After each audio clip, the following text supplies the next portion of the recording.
Here on RGT 85, we love Sega and we love Sonic the Hedgehog. Sonic the Hedgehog was the first game I saw running on the Sega Genesis at my uncle's house when he got one brand new, and I was just absolutely blown away by it. The colors, the graphics, the speed, the sound, the music, the soundtrack, everything about the game was just incredible at the time, and it really set a tone for the early 90s when it came to gameplay, and really bringing in the whole Tood era, with Sonic the Hedgehog being basically a pretty big badass. And of course, there's been great Sonic games, there's been bad Sonic games, mediocre Sonic games, there's been a real roller coaster of games when it comes to Sonic the Hedgehog, but admittedly there's been some strange games as well. Over on the Facebook and Twitter page for RGT85, I basically made a post saying that I wanted to talk about what, in my opinion, was the strangest Sonic game of all time, and I wanted people to guess what that game was. The only criteria was that it was not a ROM hack, it was not a Sonic OC thing, which is just a whole nother world of strangeness, and that it was not available on a learning system, because evidently Sonic was on Leapster, and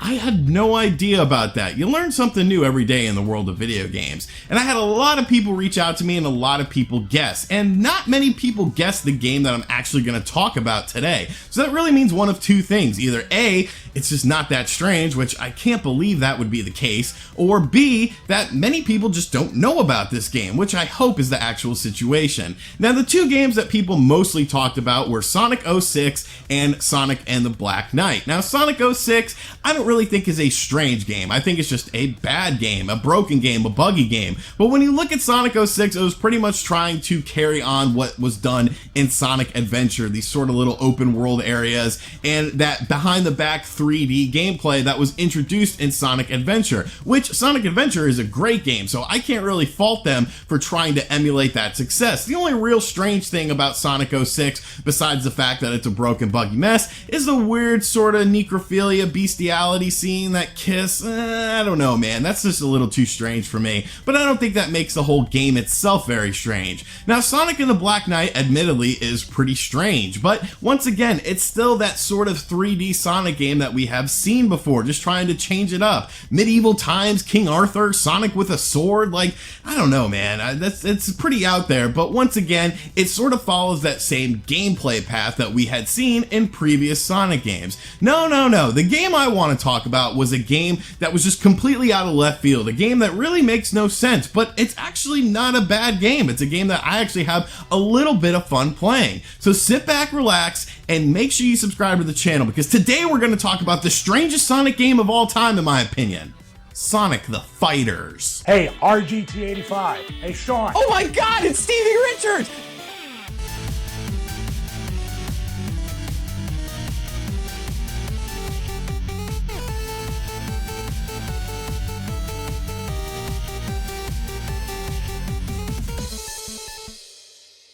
So in the early to mid 90s, Sega was on top of the world when it came to fighting games. You of course had the Virtua Fighter series, which was absolutely groundbreaking in the arcades. It was really the first true 3D fighting game, and of course you had Virtua Fighter 1 and 2, which are some of my favorite fighting games of all time. Debuted in the arcade, Virtua Fighter 1 and 2 came to the Sega Saturn, and Virtua Fighter 1 even came to the 32X, and they're all really fun versions of the game. Games definitely worth playing. After the success of Virtua Fighter, the AM2 team decided to move on to another fighting game called Fighting Vipers, which was a bit different than Virtua Fighter. Whereas in Virtua Fighter you had these open environments that you fought in and you could ring out people pretty easily, Fighting Vipers was a bit more contained. You pretty much fought in like these steel cage sort of match things, and while you could break through the steel cage if you had a really super attack to get a ring out, more than likely most of your fights were taking place within the confines of this cage. And there was a defense system as well, where each character had their own defense and they had their own armor, which you could then break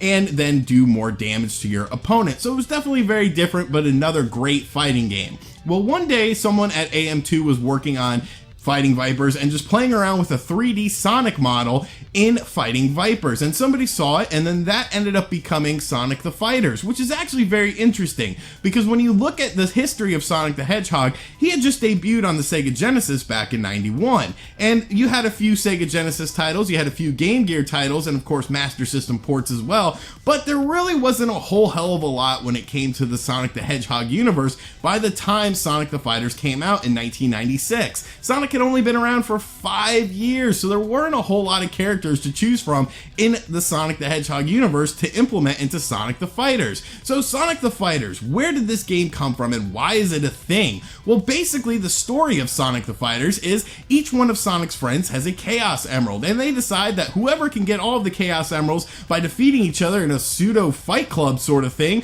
would then be able to go on and face Metal Sonic and Robotnik and take down Robotnik once and for all, because I don't know, you never really truly take down Robotnik, but it's sort of a strange story in my opinion, because why wouldn't you just like team up? Like if everyone has a Chaos Emerald, just pool all your Chaos Emeralds together and then go fight them. Like why do you have to fight each other and beat each other to a bloody pulp in order to get your other Chaos Emeralds and then go fight Robotnik? So once again, it's an arcade fighter. I'm not really invested in the story of it. I'm more interested in the actual game itself. And of course, Sonic the Fighters has 8 different characters to choose from. Let's look at the character roster, shall we? So in Sonic the Fighters, you of course have Sonic the Hedgehog, who is a staple to the series, Tails, Knuckles, Amy Rose from Sonic CD, Espio from Knuckles Chaotic, Fang the Sniper from Sonic Triple Trouble on the Game Gear, okay, we're already reaching, Bean the Dynamite, and Bark the Polar Bear. So Bean the Dynamite and Bark the Polar Bear were 2 brand new characters for this game, and wow, Bark the Polar Bear, Bean the Dynamite, like what the hell is this? Just really bizarre characters, and it really goes to show that there just wasn't a whole hell of a lot to implement in this game. It wasn't something like Mario Kart, where you had a bunch of different Mario characters to choose from, or of course Smash Brothers, which came out a few years later that used all of Nintendo's lineage. This was just using Sonic characters, so the fact that there's only 6 Sonic characters to choose from, including 2 new ones that were brand new to this game, is just really setting the tone for this very, very strange game. So once you get into the actual game, you see that it plays a lot like Fighting Vipers. There's a punch button, a kick button, and you also have a shield. And basically your shield, much like your armor in Fighting Vipers, can be destroyed. So if you just basically spam your shield attack or your shield defense and then let people hit you over and over again, your shield will be destroyed and then you will not have a shield for the rest of that fight. So it sort of puts a layer of strategy in the game. You can also dodge attacks as well. But what's really interesting about Sonic the Fighters is this was the first time Sonic the Hedgehog had been a 3D character model. Sonic the Hedgehog had always been regulated to just 2D games and 2D character models. This is the first 3D polygonal rendered Sonic the Hedgehog ever. And it's in a fighting game that only came out in arcades and never got a home port until much, much later, which is just absolutely bizarre. Like, you would think this would be a massive deal. 3D Sonic, a 3D polygonal Sonic the Hedgehog character model, something that Sega Saturn fans had been craving the entire time that they had their Sega Saturn. But no, you didn't see a 3D Sonic Adventure game until Sonic Adventure on the Dreamcast. So really, really interesting stuff here, and something that really admittedly makes this game very strange to me, besides the fact that Sonic the Hedgehog and his friends are fighting each other in a strange fight club sort of situation. So what is Sonic the Fighters gameplay like? Definitely a lot like Fighting Vipers. Like I said, you have the punch, the kick, and the shield, but there's special attacks you can do as well that sort of give more depth to the gameplay. Now what's really strange is whenever you hit a character, they drop rings, but the rings are just there for show. In the development process, they actually thought about doing something where when a character would get hit and drop rings, you could pick up those rings to add more health to your character, sort of like in a Sonic the Hedgehog game. If you get hit and you drop your rings, you can pick up your rings so that way you don't get hit and die. But they didn't put that in the game, and that's kind of interesting because I think that would have been actually really cool to do. Now, of course, they're going to pick and choose different things from the Sonic the Hedgehog universe in terms of what environments you fight in, and for the most part, I think they did a pretty good job. There's definitely some familiar environments and definitely some sort of new environments as well, but I like the graphical style that they chose in this game. The arenas feel very alive and vibrant, and there's a lot of cool things going on, and it's definitely a very good looking game. Sonic the Hedgehog and all the other characters are animated very well. It's definitely animated almost like a 3D sort of cartoon. The animation is very fluid and very crisp. Now, one really strange thing about the game though is the music, because you have all these awesome Sonic the Hedgehog tracks throughout the years, and literally none of them are implemented into this game. a game where Sonic the Hedgehog and his friends are fighting each other in a Fight Club-like situation to try to fight Robotnik once you get all the Chaos Emeralds. I cannot stress that enough, people. I cannot stress that enough. But yeah, they did all new music for this game, and admittedly, I don't really care for many of the tracks. I like the Metal Sonic track the best.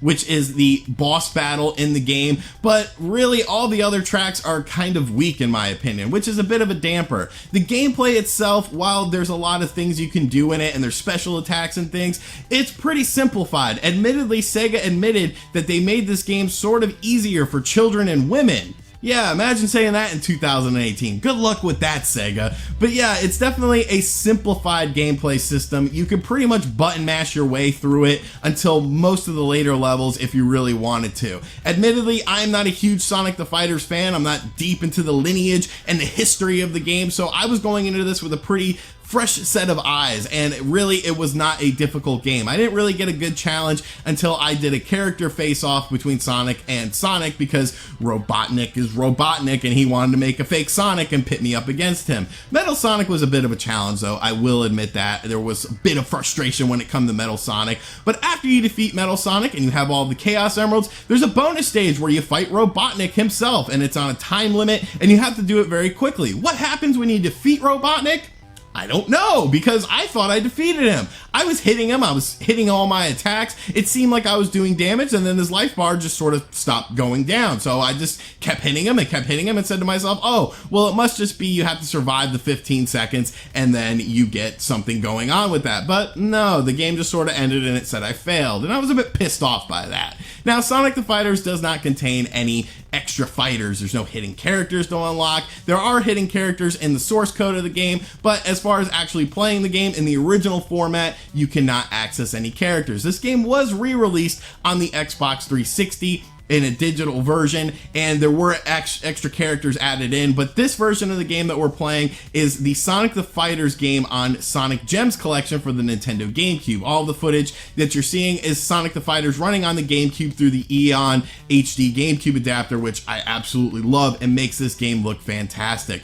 Sonic the Fighters, in my opinion, is the strangest Sonic the Hedgehog game of all time, because this is Sonic at his peak. This is 5 years into Sonic the Hedgehog, where the games on the Genesis were selling like gangbusters. There was 2 Saturday morning cartoons for Sonic the Hedgehog. Everyone was obsessed with Sonic the Hedgehog, and here comes along a fighting game. This is before Smash Brothers. This is before PlayStation All-Stars Battle Royale, and different characters from different video games making cameos in fighting games like Link in Soul Calibur 2. This is way before any of that. This is a dedicated game where Sonic the Hedgehog and his friends are fighting each other in a Fight Club style thing to get the Chaos Emeralds from each other to go fight Robotnik, with 2 new characters that kind of suck and music that was not very good because they didn't use the original Sonic the Hedgehog music and sort of revamp it. They decided to use all new tunes. A bizarre game, a very bizarre game, but you know what? That doesn't mean it's bad. I actually had a lot of fun playing Sonic the Fighters, and like I said, you could pick it up on the Sonic Gems collection, so if you own a GameCube or a PS2, it's definitely something worth checking out. Definitely a very interesting piece of Sonic the Hedgehog history, and I guess, you know, nowadays it's pretty much commonplace. You could expect to see Sonic in any sort of game. We've seen Sonic RPGs, like Sonic and the Chronicles of the Dark Brotherhood. You've seen Sonic racing games, but this was the precedent that was set with Sonic the Fighters, the first 3D Sonic the Hedgehog character model in a fighting game. A Fight Club fighting game. I don't know, man. Sonic the Fighters is just a really bizarre game, but a really enjoyable game. So let me know in the comment section down below what you think of Sonic the Fighters. Maybe you've played the game before, or maybe you had no idea that this game even existed, because I don't think a lot of people do. It's a strange bird, but it's pretty fun, admittedly, and it really goes to show you how creative Sega was with Sonic the Hedgehog. They weren't afraid of anything. They would put Sonic the Hedgehog in any sort of game, and it really goes to show because necrophilia, bestiality, and Sonic 06. We're not going to talk about that, though. We're not going to talk about that. Thank you for checking out this video. If you're new to the channel, make sure you subscribe, turn on notifications as well. I'm always uploading different videos on Sega stuff, retro gaming stuff, Nintendo stuff, Sony stuff, Xbox stuff, all sorts of stuff on this channel. And thank you for watching this video. If you really enjoyed it, check out all the links in the description box down below. Patreon, t-shirts, social media. You can engage with me on social media if you want to. Talk to me, tell me I suck, tell me that Sonic the Fighters is the best fighting game of all time, and Sonic 06 is a masterpiece and I'm an idiot. And that's fine. People do that kind of stuff with me all the time. I'll catch you guys on the next video. Later. RGT 85. RGT 85.